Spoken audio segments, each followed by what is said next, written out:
กับทักทายสบายดีเด้อพี่น้องฝนตกอยู่บ่เนาะทางใดฝนตกไหนฝนตกอีกเลยพี่น้องเอ้ยตื่นเช้ามาหลดมือตึ๊ดเลยฝนก็ทยอยตกลินพี่น้องแต่ว่าก็สิบ่แห้งซ้ำมื้อก่อนเขานำเรียกงานคือเก่าจากพี่น้องตอนนี้เราก็สิมาเปลี่ยนโหมดเสือกันจากพี่น้องเอ้ยมันคออมน้ำไม้ก็เลยสิมาเห็ดเป็นอัน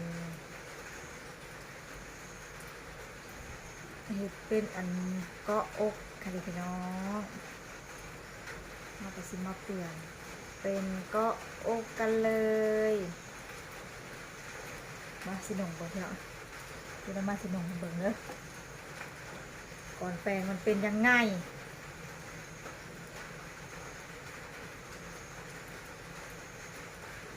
มาใส่ให้เบิ่งกันเลย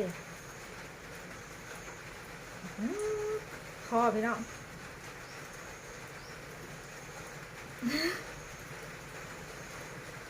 ตึ๊ดทำไมมันเป็นแบบนี้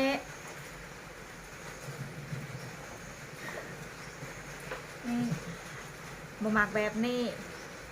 น้ำมันก็เลยสิมาตัดออกพี่น้องเอ้ย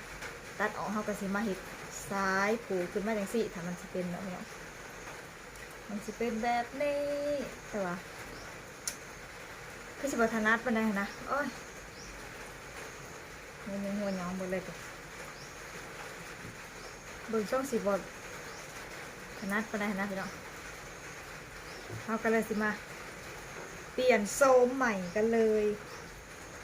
มีช่องโตพี่น้องเอ้ยซื้อมาแต่ใกล้ผู้ได้นี่นะเอื่อยซื้อมาพี่น้องเอ้ย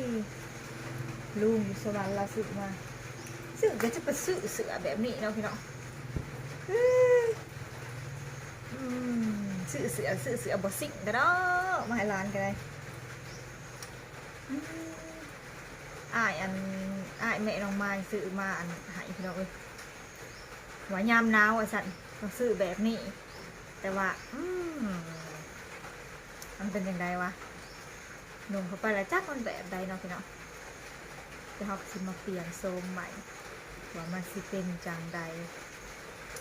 ถ้าเบิ่งต้นน้องไม้อันเห็ดเป็นโตอีกตัวหนึ่งออกมาเนาะพี่น้องไปคอยเบิ่งกันอีกว่ามันสิแตกต่างกันจังใดว่ามันสิเป็นแนวได้คออมกับคอเปิดหน้า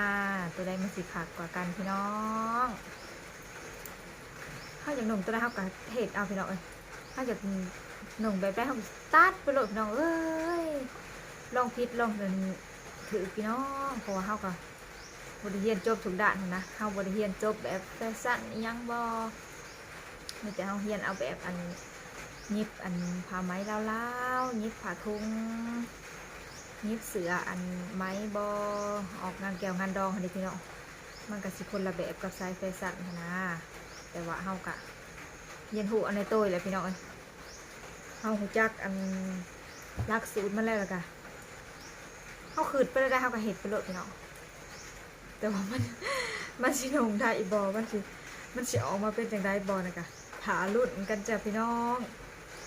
สิเห็ดมันลงแบบนี้บ่วะตัดออกไปเอามันลงมาจังสิเจ้าว่าคือกว่าจังน้องพี่น้องเดี๋ยวรอลุ่นกันจ้า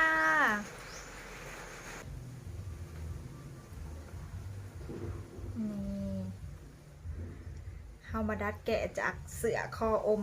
ให้มันเป็นเสือโซ่ไหลกันเลยจ้ะพี่น้องเรียบร้อยพี่น้องเอ้ยยังอีกตัวหนึ่งเดี๋ยวเราสิไปเห็นอีกตัวหนึ่งพี่น้องตัวนี้สิเป็นสีน้ำตาลตัวนี้สิเป็นสีน้ำตาลเข็มพี่น้องเราก็สิไปเดี๋ยวเราก็สิไปเห็ดนี่เดี๋ยวสิน้องเดี๋ยวสิให้เบิ่งบัดเราไปหนุ่งเรียกกับซ้ายเสือตัวในเนี่ยเขาก็เสียออกเขาดิพี่น้องเขาก็สีใส่แต่ตัวก็อกทางในมันเดนี่ตัวนี้เขาก็เห็ดออกมาเรียบร้อยนี่เลย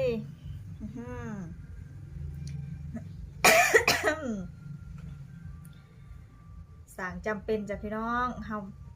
แบบว่าเฮาหนุ่งมันคออมปิกเลยนะมันยากกันดิพี่น้องเฮาก็เลยมาดัดแกะเอาเป็นเสื้อโซ่ไหล่จากที่คออมเฮาก็สิมาเฮ็ดเป็นอันออกมาเลยจังซี่จ้ะพี่น้องต้องไปหาซื้อมันดอกพี่น้องเอ้ยมีผามีแพรเฮาก็เฮ็ดเอาเองเลยก็ได้เป็นไรพี่น้องจากคออมกับโซ่ไหล่ได้อีกบ่วะตึงกระสมุนเฮาเอาขึ้นกันเอาขึ้นบ่ได้พี่น้องเพราะว่าเฮาเฮ็ดเป็นเสื้ออันเป็นเสื้อคอตกเฮาตัดออกเป็นเสื้อคอตกนี่พี่น้องเฮาก็สิมาใส่แบบแต๊ะๆแบบนี้เลยพี่น้องเฮาก็สิมาใส่แบบบานแต๊ะๆจังซี่เลยแขนนี่เฮาก็สิเฮ็ดให้มันแวะๆออกพี่น้องสั่งจำเป็นอยากได้ยังไงเราก็ทำเอาเลยดัดแกะง่ายๆพี่น้องจ๋าแบบว่าเราไปจะได้คอมันอมจับมานะเราก็เลยสิมาเห็นเซ็กซี่จังหน่อยนะสุดเซ็กซี่ว่าซ่านเห็นทำแบบนี้มันเท่าไปใส่เท่ากับสิปลดออกไปหน่อยมันก็จะมาใส่ตัวอันที่เท่าดันเอาเขาก็สิไปใส่ซ้ายแบบเตะแบ่เขาท่าเว้ยเป็นจังไดพี่น้อง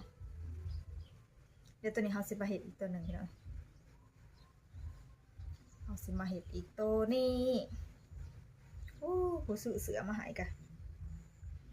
สื่อคออมพี่น้องเอ้ยพวกนี้คอจำพี่บ่ซื้อเผื่อร้านจากเซ็กซี่เนี่ยเลยเนาะอ้ายไม่ใหญ่หักเนาะอ้ายแม่น้องไม้ลุงเพิ่นมาแต่สวรรค์เพิ่นก็เลยซื้อมาให้แต่ว่าซื้อมาให้แบบว่ามันบ่เซ็กซี่นะเฮาก็เลยมาตัดเอาใหม่มาดัดแกะเอาใหม่พี่น้องเปลี่ยนโสมใหม่ละซ่านเปลี่ยนโสมจาก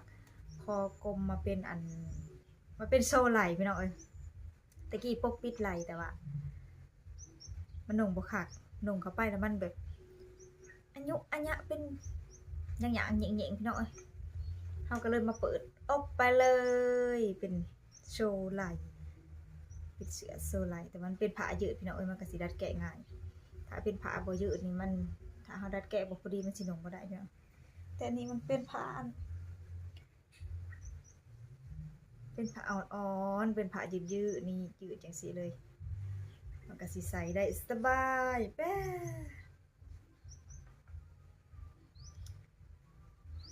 ขาดอยู่ว่าพี่น้องเขาบอกว่าพี่บ้าบอกเดี๋ยวเราไปจิบอกได้นะหนุ่งเสือสะบัดอันนงอันเปิดไหลเปิดย่างหัวนะพี่น้องโอ้ยก็อยากเนาะไม่แค่บทสนจะพี่น้องความสุขยังไงทำเอาหาความสุขใจจากของพี่น้องสบายใจในใดก็ใส่ไปเลยพี่น้องเปิดไหลโอเคจ้ะพี่น้องมาวันนี้กับน้องไม้ขอจบคลิปเพียงซ้ำนี้ถ้าตัวนะฮะ10,000ตัวนะฮะก็สิเฮ็ด